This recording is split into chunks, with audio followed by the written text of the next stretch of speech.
En emprendimiento te tienes que preocupar de muchísimas cosas, pero si algo no te puedes dar el lujo de despreocuparte, es del aspecto fiscal. Quédate y te explico. Vamos, hijo. Y aquí estamos, hijo. Mis queridos amigos, como estoy haciendo el video para YouTube, entonces tengo que poner la cámara un poco más lejos y por eso me veo en ese esfuerzo un poco exagerado, pero así mismo funciona. Lo importante es el conocimiento que se les entrega, ¿no? El conocimiento que se les entrega. Recuerden mi libro Aprendedores, mis queridos amigos. Me escriben y se los enviamos en el Ecuador o en Amazon, en cualquier parte del mundo. Esto no funciona sin papel y lápiz.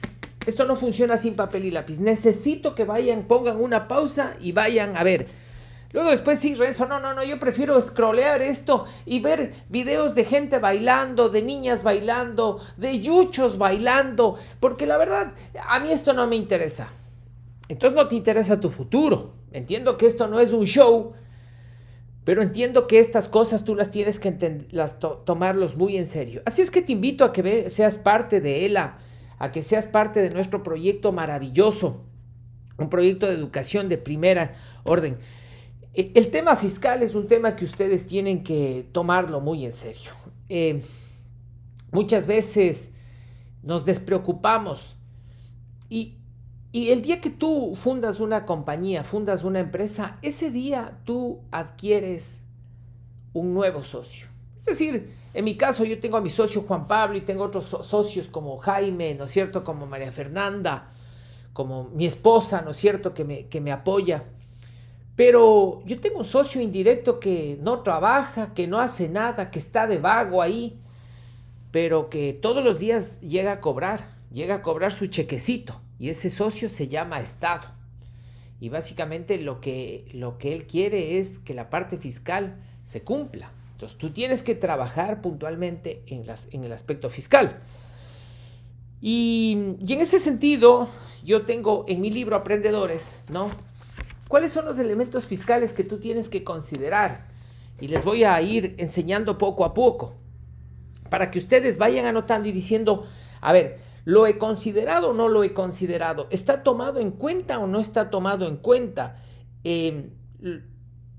¿Está manejado o no está manejado? Entonces, por ejemplo, yo voy a hablar, estos videos llegan a todo Hispanoamérica, ¿no? Y a todas las personas que hablan español en los Estados Unidos. Por lo tanto, voy a hablar en términos generales. Habrá algunas que se apliquen, otras que no se apliquen. Habrá unos impuestos que se apliquen en unos países, otros que no se apliquen en otros países. Pero lo primero que debes considerar es la estructura del negocio, ¿no? La estructura del negocio. ¿Qué significa?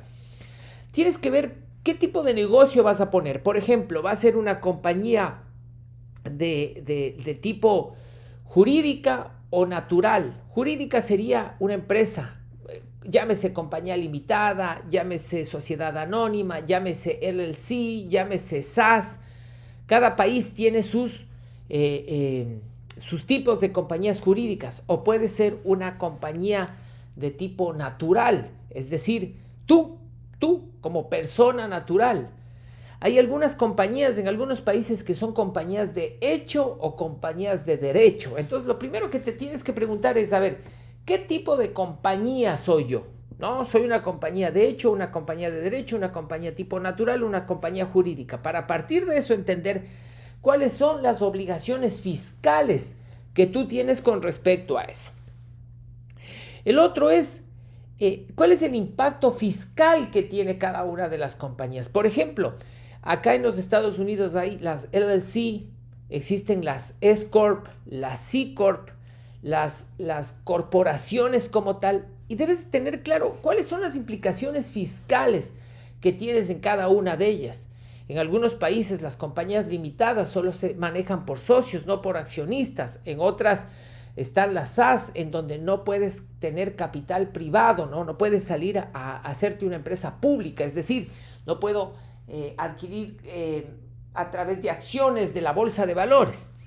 Entonces tienes que entender clarísimo cuáles son las implicaciones fiscales que va a tener la decisión que tengas con respecto a una persona natural. Las retenciones en una persona natural son altísimas, ¿no?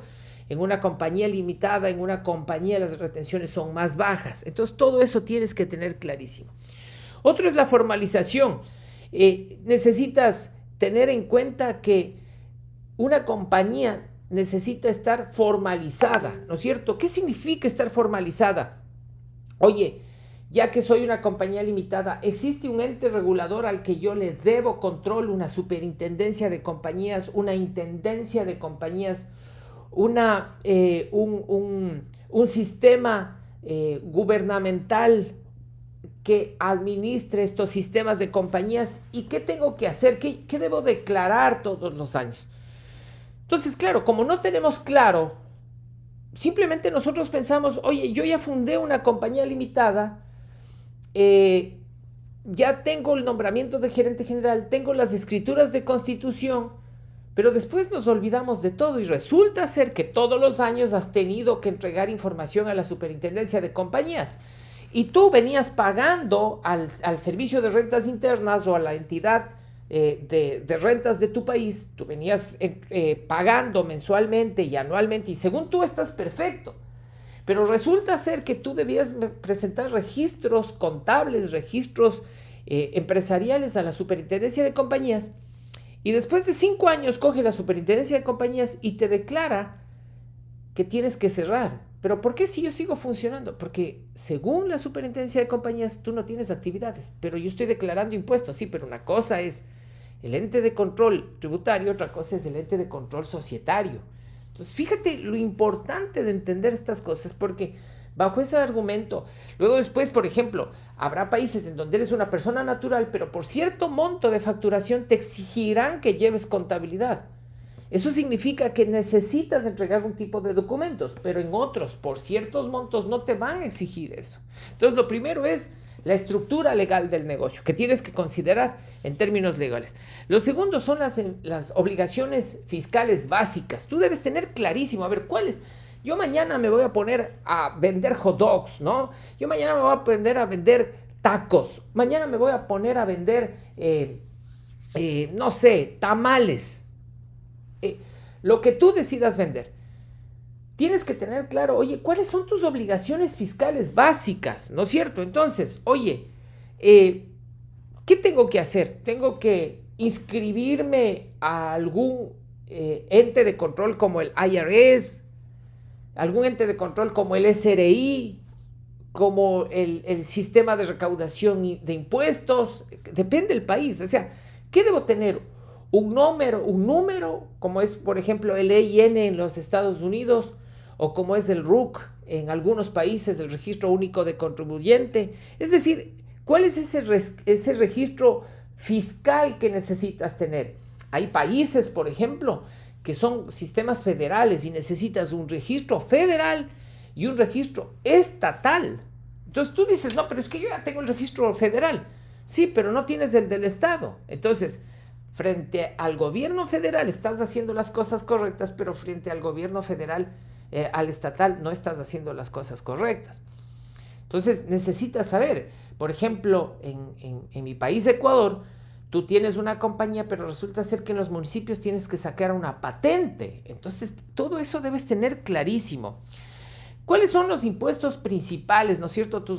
Las obligaciones fiscales básicas. ¿Cuáles son los impuestos? Oye, tengo que pagar impuesto a la renta, tengo que pagar IVA, impuesto al valor agregado en algunos casos. En otras cosas solo se llama impuesto. Por ejemplo, acá en los Estados Unidos no hay IVA, solamente hay impuesto. Por lo tanto, oye, eso quiere decir que no se cruza ese IVA, no se cruza. No es tanto me cobraste, tanto cobré, la diferencia pago. No, acá es tanto cobraste de impuesto y todo eso me tienes que devolver, ¿no es cierto?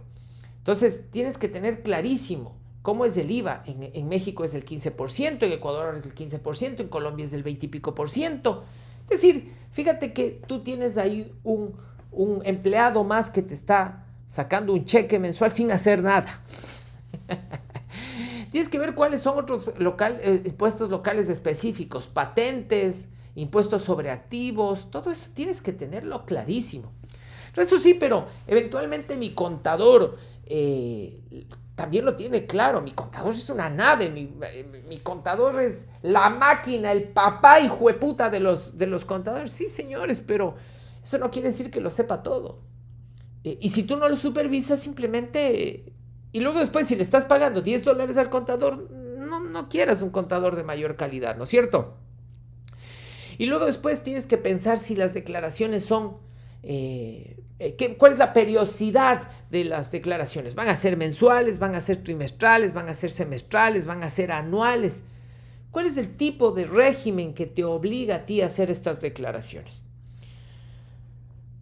Por otro lado, tenemos todo lo que significa la facturación, ¿no? ¿Cómo yo facturo?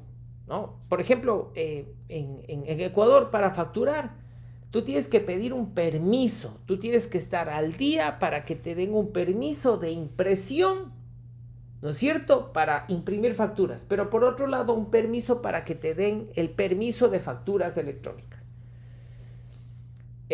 Hay países que no necesitas el permiso de impresión de facturas, pero necesitas imprimir las facturas. Hay otros que necesitas solamente un sistema de facturación electrónica. Entonces tú tienes que entender cómo funciona esto. Hay facturas que cargan el impuesto, hay otras facturas, otras ventas que no cargan ningún impuesto. Entonces tú tienes que ver y analizar y entender cómo debe ser tu régimen de facturación. Por ejemplo, acá en los Estados Unidos, si quieres facturas, la factura es un tema de registro, finalmente, ¿no? Es un tema de registro. Renzo, pero las compañías te pueden pedir una factura. Sí, tú les das una factura si te piden, pero si no te piden, a ellos les queda el registro de pago, que es básicamente lo que te costó. Entonces tienes que ver cuáles son los sistemas de facturación que vas a utilizar, cómo validar tus ingresos por si mañana viene el IRS, te va a decir, bueno, señor, o sea, yo, por ejemplo, veo, ¿no es cierto?, que usted tiene $200,000 en depósitos, pero usted declaró que ha vendido $100,000. Sí, yo vendí $100,000, pero aquí están los $100,000 en facturas. Los otros $100,000 es un crédito que yo personalmente le he hecho a mi compañía. Le he puesto a mi compañía. Ah, perfecto, listo. Entonces aquí está demostrado que usted facturó $100,000 y los otros 100,000 son declaraciones.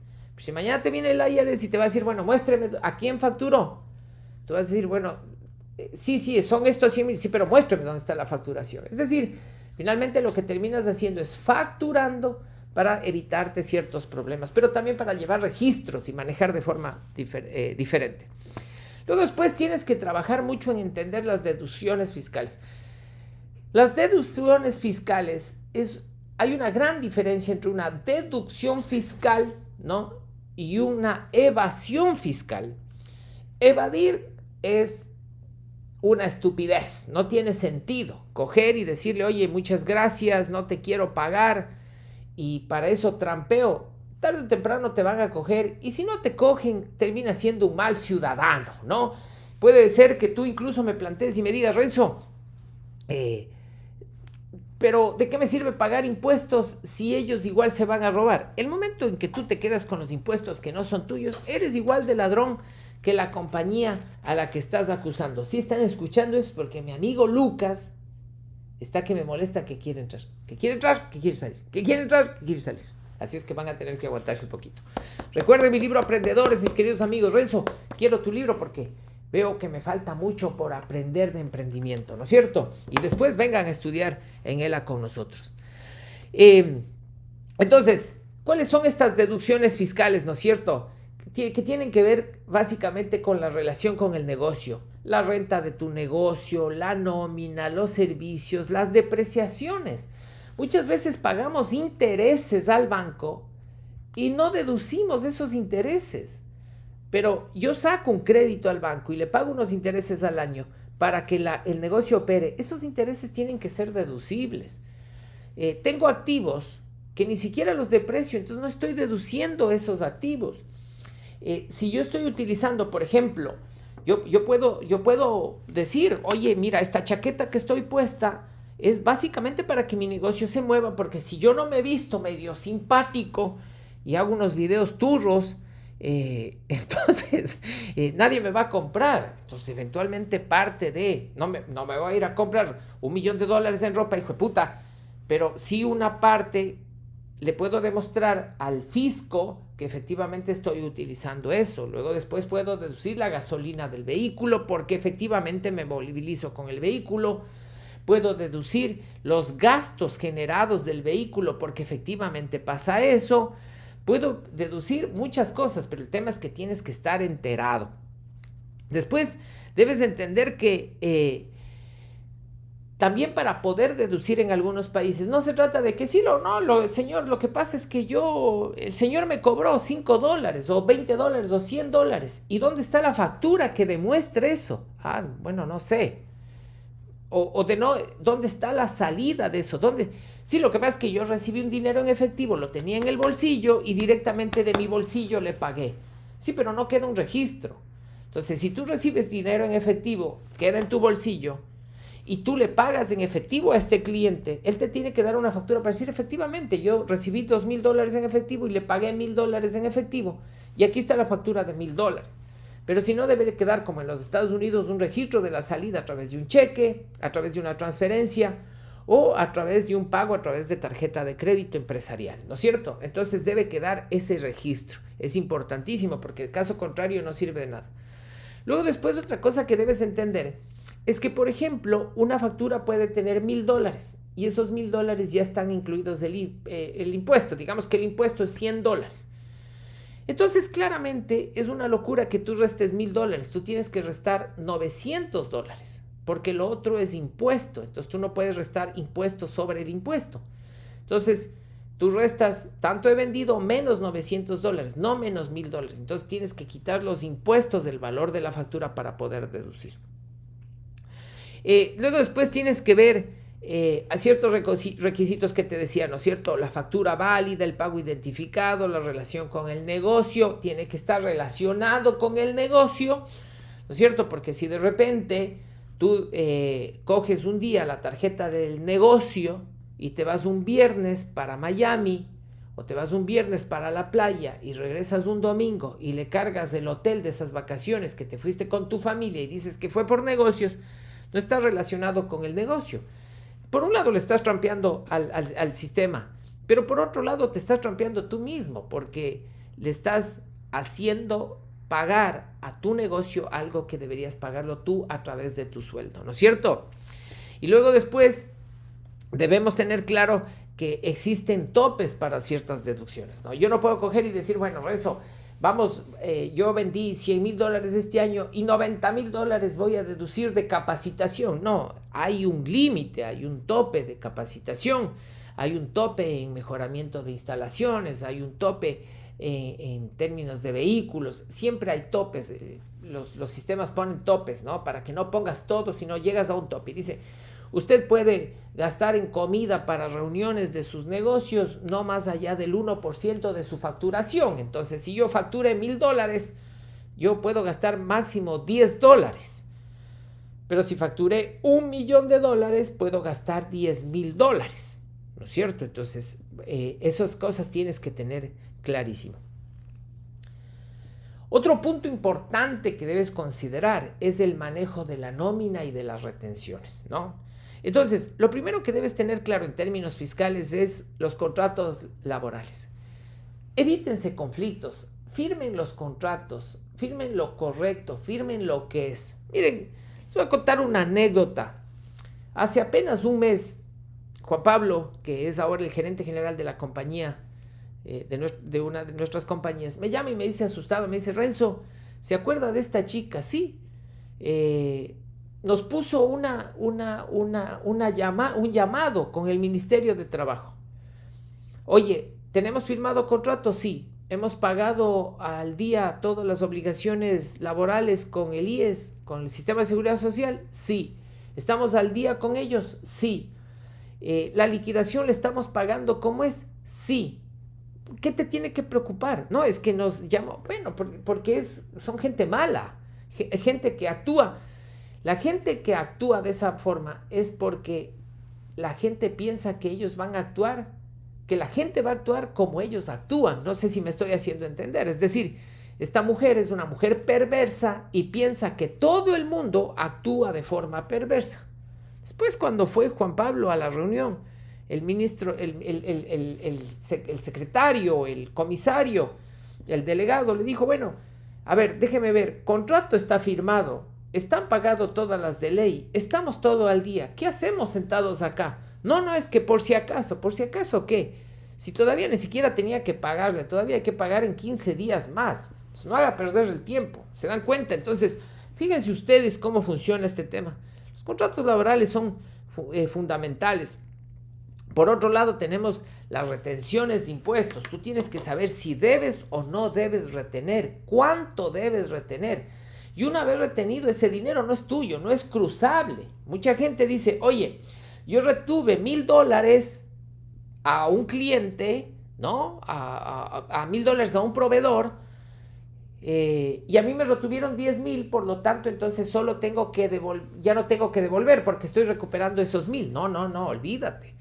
Las retenciones tú retienes y le tienes que pagar al Estado. Tú le estás haciendo el favor de darle cobrando eso al Estado. Entonces, debes tener mucho cuidado con el tema de las retenciones. Entonces, ¿cuáles son las retenciones que tú tienes que hacer? A empleados, a proveedores, ¿no es cierto? ¿Cuáles son las obligaciones patronales? ¿No es cierto? En ese sentido, las retenciones que estoy hablando en este momento más bien tienen que ver con las retenciones que tienes que hacer a los tuyos, ¿no? Retenciones por seguridad social, retenciones por préstamos que ellos hayan sacado de la seguridad social, a veces retenciones de impuestos adelantados, ¿no? Es un empleado que gana $10,000 y el sistema me dice tienes que ya empezarle a retener $1,000 que él me tiene que pagar a futuro, de una vez ya dámelos cobrando y dame pagando. Entonces el manejo de nómina y retenciones es absolutamente fundamental. Por otro lado, mis queridos amigos, tenemos el manejo financiero, ¿no? El manejo financiero. ¿Qué significa esto? En el mundo de la tributación, en el mundo fiscal, es una locura mezclar las finanzas personales con las finanzas del negocio. Necesitas separar las finanzas, por un lado, tuyas con las finanzas del negocio, por otro lado. Mezclarlas es una locura.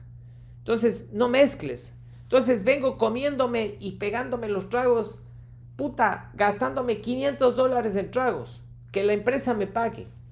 Mañana va a venir el sistema de rentas y te va a decir, señor, ¿por qué deduce usted tanto trago? Sí, no, pero es que es networking. Por más networking que sea, usted es lo que es alcohólico, hijo de puta, ¿no? Usted es lo que es alcohólico, usted no puede deducir eso. Debes tener una contabilidad organizada en el manejo financiero. La contabilidad tiene que estar organizada. ¿Cuáles son los ingresos? ¿Cuáles son los egresos? ¿Cuáles son los activos? ¿Cuáles son los pasivos? ¿Cuál es el patrimonio? ¿Cuáles son las fuentes? ¿Cuáles son los usos? ¿Cuánto se ha retenido? ¿Cuánto se ha pagado? ¿Cuánto se ha entregado? ¿Cuál es el flujo de caja? ¿Cómo se está manejando la tesorería de la compañía?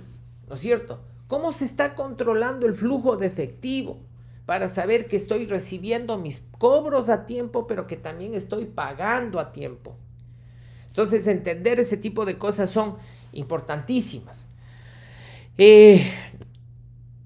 Después vamos a hablar de 3 cosas que son el régimen fiscal, la contingencia y fiscalización y la planeación fiscal y el uso de tecnología. Entonces, rápidamente, el régimen fiscal.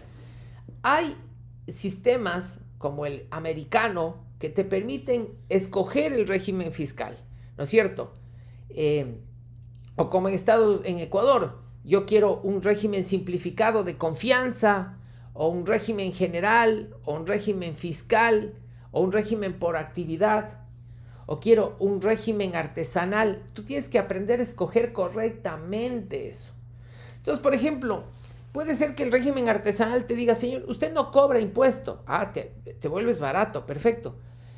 Pero máximo puede vender $200,000 al año. Entonces tú dices, bueno, sí, perfecto, yo quiero ser artesano.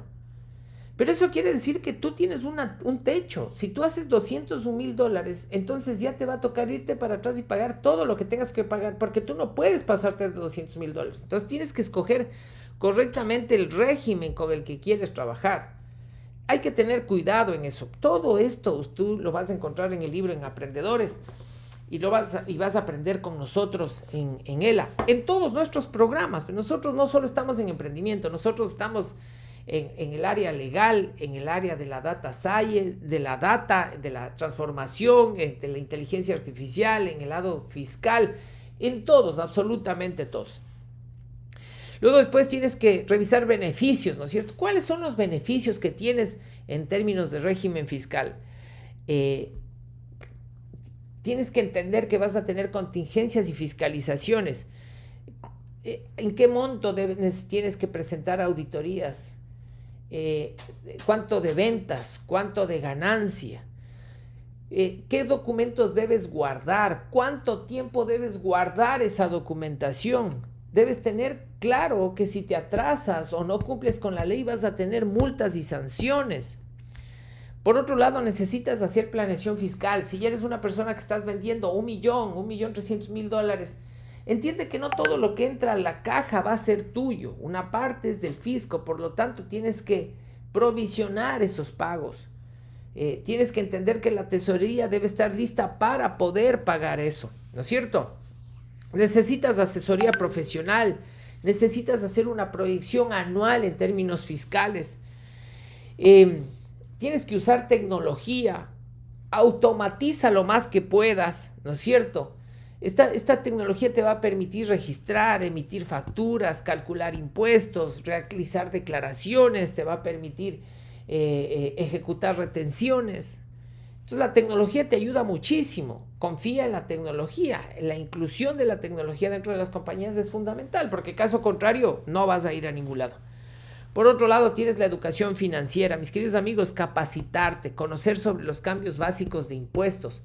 Ahora mismo estamos sacando un programa de tributación espectacular que te dice, oye, ¿cuáles son los cambios tributarios que han sucedido en el 2024? ¿Cuáles son los cambios tributarios que han sucedido en el país, en México, en Ecuador, en El Salvador, en Estados Unidos?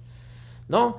Muchas veces los latinos llegamos a Estados Unidos y pensamos que por ser latinos no le debemos ninguna explicación a los Estados Unidos, pero en realidad nosotros somos sujetos fiscales americanos, porque estamos acá. Y luego después necesitas mantenerte actualizado y mantenerte al día en todos estos temas. Así es que ha sido una clase larga, pero estoy seguro que ha sido una clase que te va a servir muchísimo. Espero que sea una clase que te ayude muchísimo, que te enriquezca muchísimo y llegará por pastillas. Va a llegar por pastillas todo esto. Así es que en el YouTube vas a ver toda la clase, pero vas a ver seguramente 5 o 6 pastillas que te van a servir. Así es que espero de todo corazón que leas mi libro, que hayas anotado, ¿no? Y si no, repite la clase. Es una clase que habrá durado 20 minutos, la verdad no tomé el tiempo, pero es una clase que te va a enriquecer y que te va a ayudar muchísimo. Y cualquier cosa, pues estamos aquí. Recuerda que ELA es una institución maravillosa, es un modelo de educación espectacular, en donde realmente educamos para hacer del conocimiento la ventana al éxito para todas las personas. Espero que seas parte de este proyecto y te veo muy, pero muy pronto. Permítame separar el micrófono para despedirte y decirte que vamos, hijo.